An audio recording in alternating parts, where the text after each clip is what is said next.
ICT, transport, just doing an oversight in terms of helping the VC and the top management to make sure that these functions would comfortably and effectively be managed. So what is unique, and that I can also claim probably credit for, is the university was young. A number of activities were ongoing in terms of getting the university certified by KEBS as well as Commission for University Education. So, and a role that I also joined the team in terms of making sure that the university realizes the charter as well as being accredited by KEBS. But of very unique importance when I came was the issue that the university was struggling with performance, and therefore I offered a proposal to make sure that we train the management on issues of performance, which I also participated in training the management then, and also institutionalizing the performance management in terms of committing the head of sections to a contract. And then also had an opportunity to link the university with the Ivy School of Business in terms of exchange program for the university students as well as faculty. So around 2020, November, I joined Kenya School of Government in the capacity of a deputy director, and this time now offering also oversight in terms of managing the academic function of learning and development, where I was implementing the learning and development policy, as well as managing the faculty. And this particular role, again, exposed me to a number of consultancies where I successfully headed a consultancy assignment in terms of checking the training impact assessment for Puntland state of Somalia, and which we successfully did, and which earned the school quite amount in terms of resource. And also contributing to the operational efficiency of the department with regards to appreciating apps in terms of collecting data. And in 2013, I was appointed in acting capacity to be the head of campus, Mombasa campus, where 2013 or 2023? Sorry, 2023.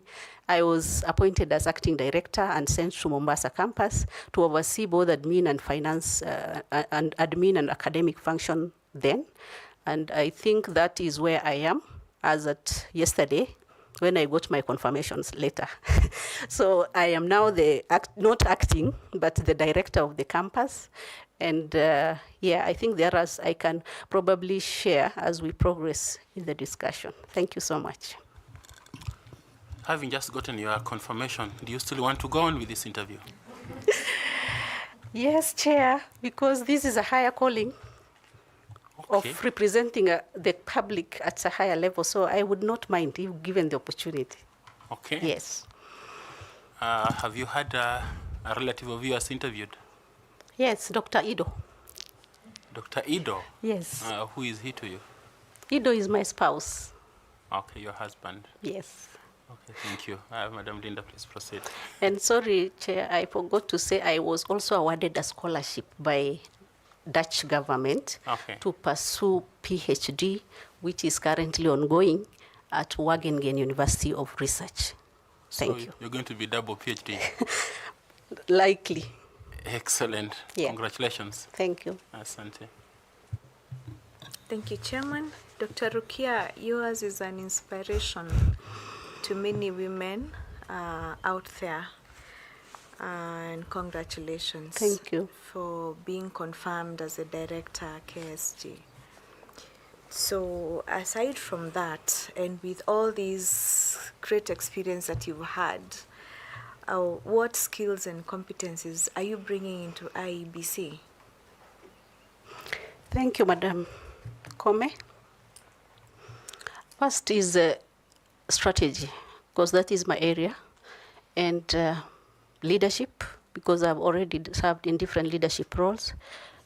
But more importantly, I've served also in the public service for quite some time. So matters in terms of managing the public institution around governance, in terms of what to look for, in terms of accountability, transparency, and having dealt also with crisis and appreciating the fact that I have been serving within teams and also leading teams, and therefore teamwork and collaboration.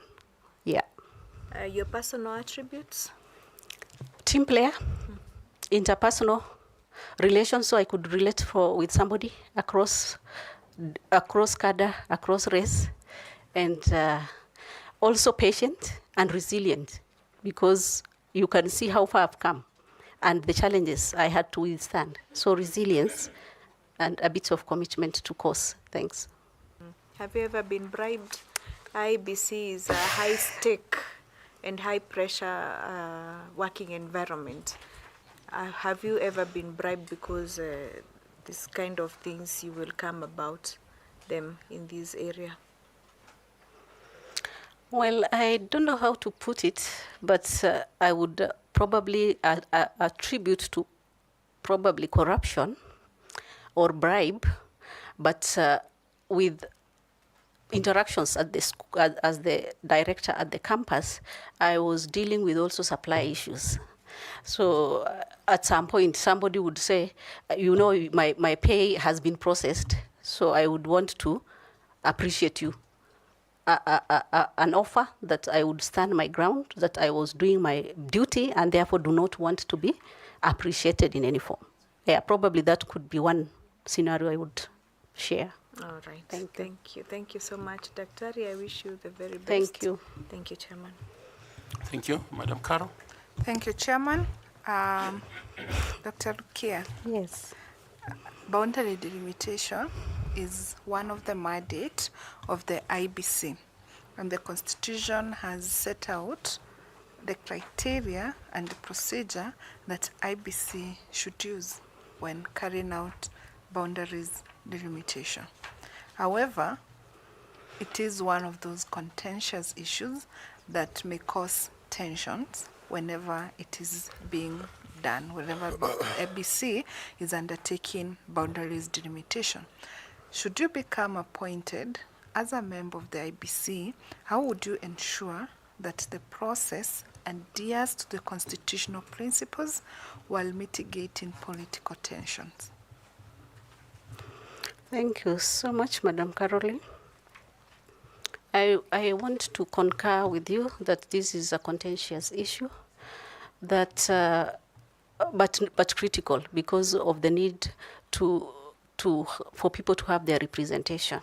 So some of the criteria, if I may just point to, is the need to take into consideration the community interest, the population quota, as well as issues of ease with which people would interact in terms of communication, in terms of transport. And therefore, that being the position, as a commissioner, we first be, it is the mandate of the commission to undertake. And therefore, the beginning point is probably to establish, looking at possible available data in terms of census, to establish whether the records are there. So utilizing one of the ways is to utilize the census data. Number two is to also check, do we have the resource? Because again, the timing is important in terms of going into this activity, and then mobilizing the stakeholders in terms of leaders, in terms of community players, all stakeholders to appreciate the process from the onset. And then ensuring to reduce cost, because again, another major cost issue is around cost and precision, therefore using the latest probably IT system to determine these quotas. Thank you very much for that elaborate thought process. I am interested in two things. Number one, how would you sort to address historical grievances and injustices that could be existing through boundaries delimitation? And number two, what is the role of public engagement or participation in the process? How would you involve public participation? So if I may say historical injustices, probably you have to work within the provision of law. So you cannot just wake up as a commissioner and say, we are addressing historical injustices. So first being guided by the law with regards to delimitation, and in terms of public engagement, trying to come up with forums so that then people would be walked through this, and if there are any issues they raise, and if the issues are genuine, then we will probably factor in terms of report that will be presented for maybe approval and adoption. So I think continuous engagement, working with them through the process, appreciating their inputs, as well as also accommodating where these inputs, these proposals are genuine. Thank you very much. I wish you well. Thank you, Chair. Thank you. I want to ask Madam Koki to ask your question also. Thank you, Chair. Daktari,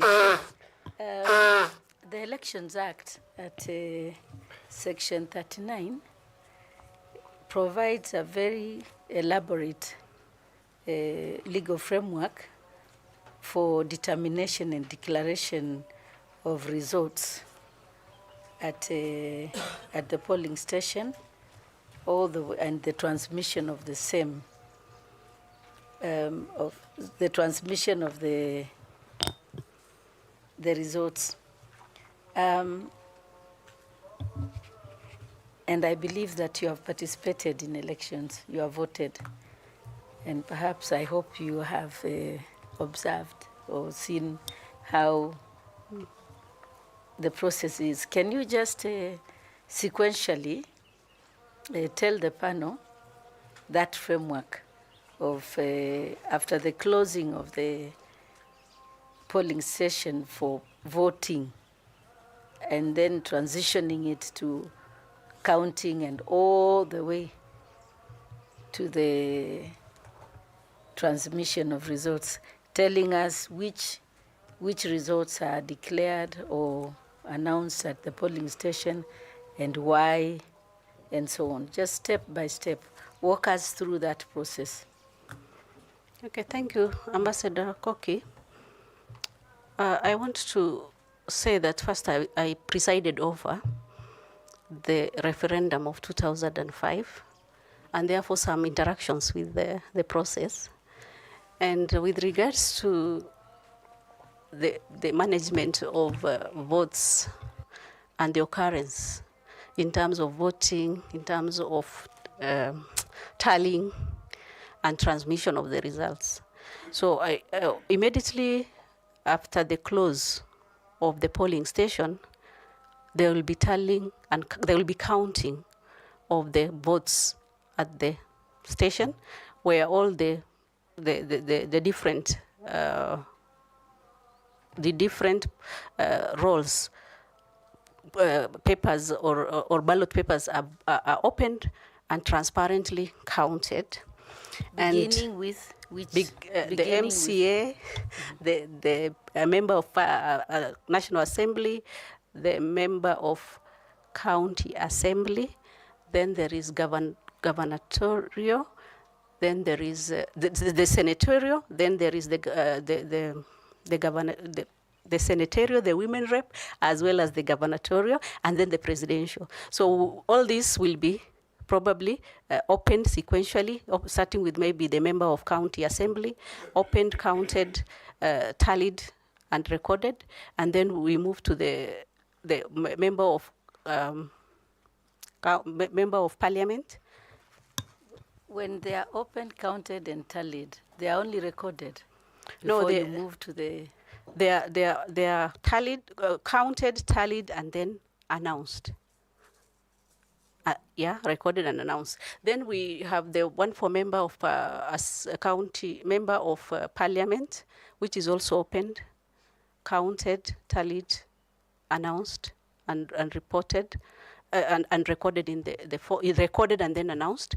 Then we have the one for member of women, the women member of Parliament, which is also open, counted, but not tallied. Okay.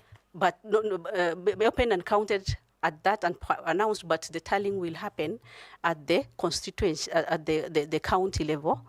And then we have the gubernatorial still opened, counted, tallied, announced. And then we have the presidential opened, tallied, and recorded as well. So all the announcements, basically, of that particular polling center happens there. But what then posted to the wall, the notice board. But then what we carry forward is, once we are submitting the ballot box to the constituency level, then they are also again received. But for the member of the women rep, for the senator, for the gubernatorial, from all the polling stations will then again be consolidated, plus the presidential, and forwarded to the county level, where now the declaration of the senatorial, the women rep will happen, and then the transmission of the gubernatorial will happen, and then the transmission of the presidential to the National Tallying Center. Thank you very much, Daktari, and all Yes. the best. Thank you, Chair. Thank you. I want to invite FCPA. Please, FCPA Tanui. Thank you, Chair. Madam Rukia, Yes. kwanza pongezi kwa Asante. safari ya masomo. Asante. Yeah, where you've reached. It takes a lot of determination and commitment, so pongezi. Now, picture this scenario. We are in 2027, January. We have elections in August. You observe that you don't have enough exchequer release from government, neither do you have enough budget to conduct that election.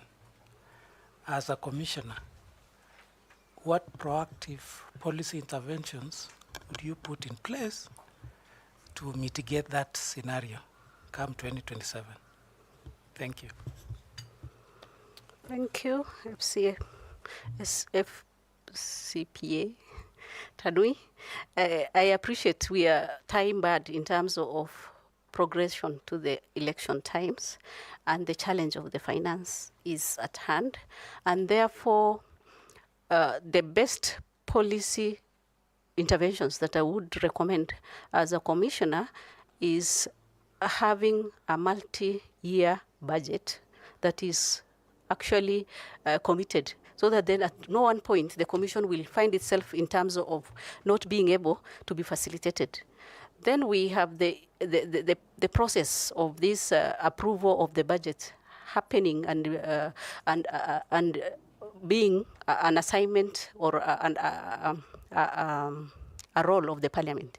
So probably trying to see whether that can be fast-tracked, so that the commission can be facilitated to make sure that the different tasks that are at hand is completed within the time provided. And then there is issue of looking for other resource outside. Probably not for some activities, but for some others, we can opt to partner with the different players, both internally and externally, provided that does not compromise the independence of the commission, making sure all the checks are done, and therefore utilize the resource mobilization as an element to support financing, and then trying to see what can we do with this, the small resource that we have, the prudence with which we use, making sure that we look for innovative ways of doing some of these things in terms of voter registration. Can we do voter registration probably using technology, or can we use technology in terms of even voter education and also training of this commission staff, or the people who are trying to help us in terms of making sure that we manage the elections very effectively and professionally. So these are options in terms of interventions I would believe would go a long way in terms of making sure that we realize the time and work within the timelines that is there. Thank you, and I wish you well. Thank you, Chair. Asante, Bwana Misati. Thanks so much, Rukia. Now, I want to ask you a follow-up question to what FC Tanui has asked you regarding the funding of our general elections. If you find that we have gaps, and we found that there are donors who are ready to give us equipments, KIMS kits, and all that. What are the risks associated with that, and why is it that are we able to take it as a country or not? Thank you, Mr. Evans. I want to believe that before we accept, we need to do background check.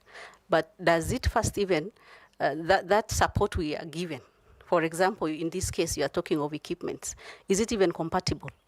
And does it compromise the integrity and the effectiveness with which we will dispense our mandate? So I will not say we will accept immediately, but we may consider, the risk is that probably you are given an equipment that may not be, that is compromising the validity with which we are dispensing the election process. So in terms of equipment, I wouldn't really want to say that we accept it without doing due diligence in terms of, does it align with our priority? Does it serve our interest? And making sure that we audit and see that is there any compromise around handling of that equipment or using that equipment for the purposes of election. Thank you.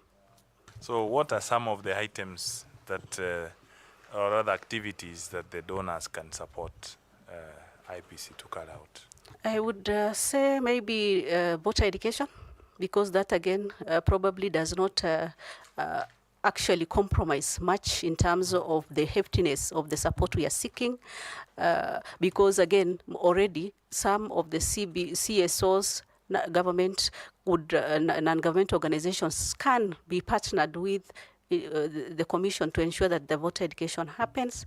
And we can also seek support around the area of reviews, the electoral reviews, so that then there is nothing that is going to really affect the integrity with which we dispense the election.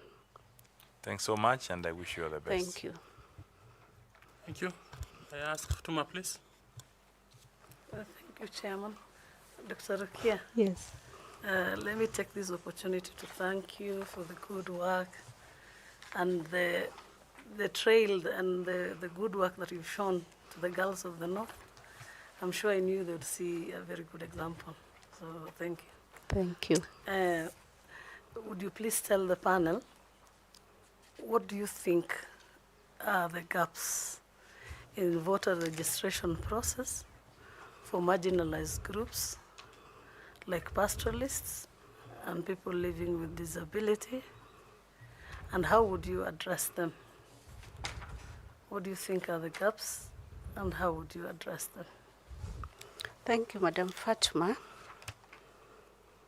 Coming from the marginalized community and understanding the environment and the realities there, I would say one of the gap is access in terms of mobile outreach, so that then we are able to get them to, at the point at which they are, to be able to help make sure that they are registered.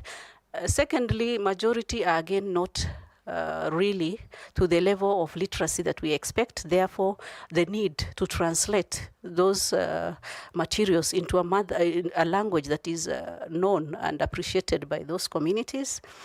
And then there is, and also using the most appropriate media in terms of communication.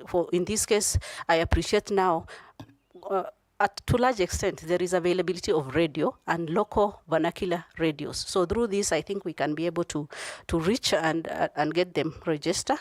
And then we have the issue of the voting space in terms of accessibility for the disabled groups. So we need to make sure that the voting places are friendly in terms of ramps, in terms of giving preference to voters that are ladies, probably providing queues that are separate, so that then this particular group is helped. Thank you. Thank you so much. I wish you well. Back to you, Chair. Okay, thank you. Nicodemus, please. Thank you, Chairman. I also want to join the rest of the team in congratulating you. Thank you. And I'll also want you to congratulate your better half because of giving you the opportunity to continue growing through the ladders of education. Now, you are in the governance structure of the Kenya School of Government, having been confirmed as a director at the Kenya School of Government, Mombasa. How does Article 73 of the Constitution shape the leadership expectation of IEBC commissioners in the execution of their duties? I want to respond in a manner in which we dispense our duties of remaining transparent, remaining impartial, remaining accountable to the people, and offering opportunity for others to also contribute to the decision-making process. Yeah.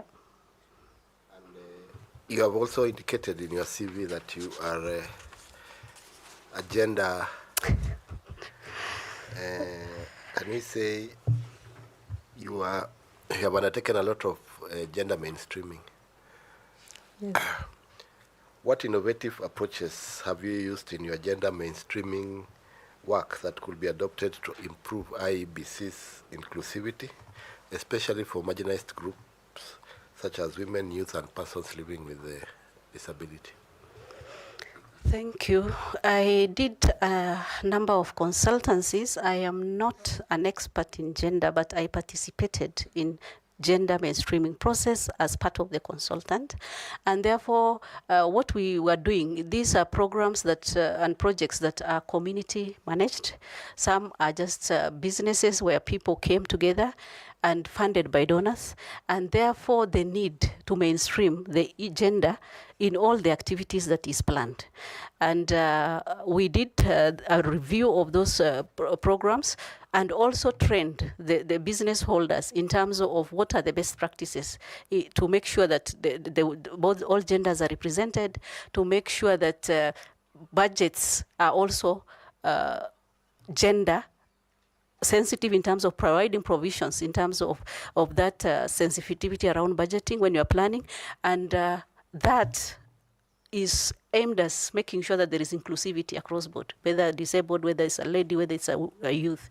And therefore for IBC, I want to believe there is the need to appreciate and uphold the same principles in terms of inclusivity, in terms of making sure that all, irrespective of race, age, ability, in terms of whether you are a person living with disability, then your interest is taken care of, and this will be actually through the existing framework of public participation, of offering opportunities to all, irrespective of their backgrounds or race or gender. Thank you. Thank you, Daktari, and all the best. Thank you. Thank you very much. I want to go to Professor Adam Solo. Dr. Is it already doctor or soon to be doctor? Doctor. Already doctor? Mm-hmm. Dr. Rukia Atikia. Yes. So today, if I walked by the door of your house, I would meet 6 degrees. Or there are more? Yes, there are more. Congratulations. Thank you, Prof. To your house. Let's talk conflict management. If you are to become an IEBC commissioner, how should conflict of interest be interpreted and managed within the IEBC, particularly in procurement and candidate oversight? Thank you, Prof. I think first we need to appreciate the fact and the best practice that there is a need to declare interest in any assignments that you do where you find you're conflicted. And therefore, making sure that we have policies speaking to this, and we have standard way of recording those interests, whether providing a register where somebody would declare that.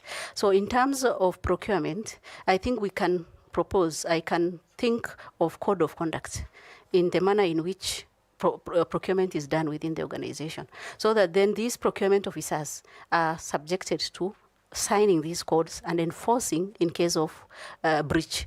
And then in terms of candidate oversight, making sure that I think that answers that in terms of getting them signed the code of conduct. Then trying to make sure that we have audits, impromptu audits in terms of what is happening in the procurement, and at some point also getting framework of reporting in place where the persons who have interacted with our procurement department will have opportunity to give us how are we faring in the areas that they feel needs to be brought forth. So putting up a mechanism of reporting where there are challenges, and then when somebody is found compromised, probably taking the necessary actions through existing institutions like ESCC and stop that. Thank you. Thank you, Daktari. You are aware that if you are to be a commissioner, you are going to be in high demand from the stakeholders. Yes. Now let me give you a hypothetical. You are approached by a politician known to you, because there'll be those who are known to you. We live in a political world. And they are asking you for a favor in resolving a nomination dispute. And they are coming with a carrot that should you help them resolve it, there'll be career benefits for you. Walk us through your response as an ethical leader. Thank you, Prof. I want to just make reference to what I've just said in terms of upholding the rule of law and the need to dispense that in every decisions that I make. Because again, there is there is the law, there is the values, there is the code of conduct that guide my being there, and there is all my own values in terms of thinking through to make sure that the decision I make is prudent. So in this particular case, where the politician is offering a favor in terms of making sure that somebody is probably comfortably taken through the nomination, I believe there is a process to it, and therefore my response would be that we let the due process be followed. And in this case, because it is matters of dispute relating to nomination, we already have probably, and I have read it, that there is a dispute resolution committee. And therefore, there is no singular role I have as a commissioner to determine or in favor of this person. So this particular case will be referred to the committee to look at it, give recommendation, and therefore be dispensed in the manner that is desirable and equal to the other persons. Thank you, Chair.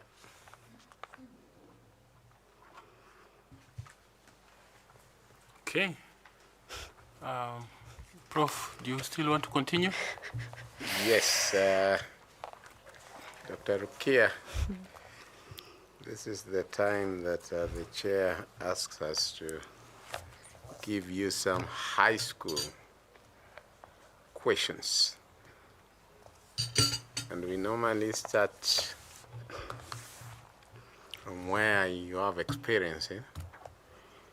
And I can see that you have served for long in the Kenya School of Government. Tell the panel what the name of the Kenya School of Government was at its inception, and in which year was it incepted in Kenya? Thank you, Prof. The initial name of Kenya School of Government is Jean's School, and it was incepted in 1924. After Jean School, what was it called? Okay, tell them. I've seen where you have gone. I don't want to go into the details why you have gone there. Tell them the name that preceded the Kenya School of Government, that immediately preceded the Kenya School of Government. Kenya Institute of Management, Kenya Institute of Administration. And when was that incepted? 1963. 60. Would you say that Jean School was government secretarial college? The Kenya School, Kenya Institute of Administration was what we now have as Lower Kabete. But before we converged and had what now we call Kenya School of Government, there were different government training institutes, which is in Mombasa, Matuga, Embu, Baringo. And that was now all pulled together in 2020, after the 2010, in 2012, to be what is now called Kenya School of Government. Very well. Name 3 immigration entry or exit border points that facilitate movement and trade between Kenya and the United Republic of Tanzania. There is the Arusha border, the Lunga Lunga. Yeah, you can remember those two. There's a border called Arusha border? Namanga. Namanga. Okay, yes. Thank you. Okay. Madam Rukia, Yes, Chair. should we toss a coin, or how should we decide between a husband and a wife? Chair, I think I present a unique additional qualification of being a woman and of being a marginalized. So I think I provide a better check. What do you mean being marginalized? He's a Sakuye himself. But you see, I'm an endangered species by virtue of being a woman. So either way, I think I release a lot of headache where there is tie in terms of gender representation. Yeah. Okay, thank you. What are your final comments? Yeah, thank you, Chair and panel members, for having me and for giving me this opportunity, which I take it with humility. And I want to believe that there is a lot of issues out there in terms of expectations of the people of Kenya. And I want to also believe the task you are at calls for the grace of God, and therefore wish you well as you help us get at least the 7 people who will occupy this office and be able to earn the trust that is at stake right now. Thank you so much, Chair. Thank you very much. Thank you for coming all the way from Mombasa. And congratulations on the appointment as the director of the Kenya School of Government Mombasa campus. Your certificates are at the door with a gentleman who will give them to you. You're welcome for lunch if you have some time for that. The notebook and the pen are yours. Thank you. And the water too. Thank you very much. Asante.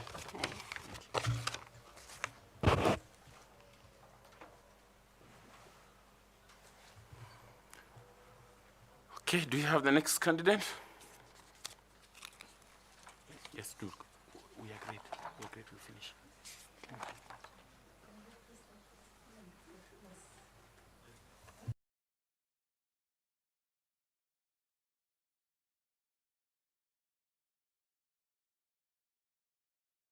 $13.20? 10, yeah, 10 minutes, 13:20. So, thank you.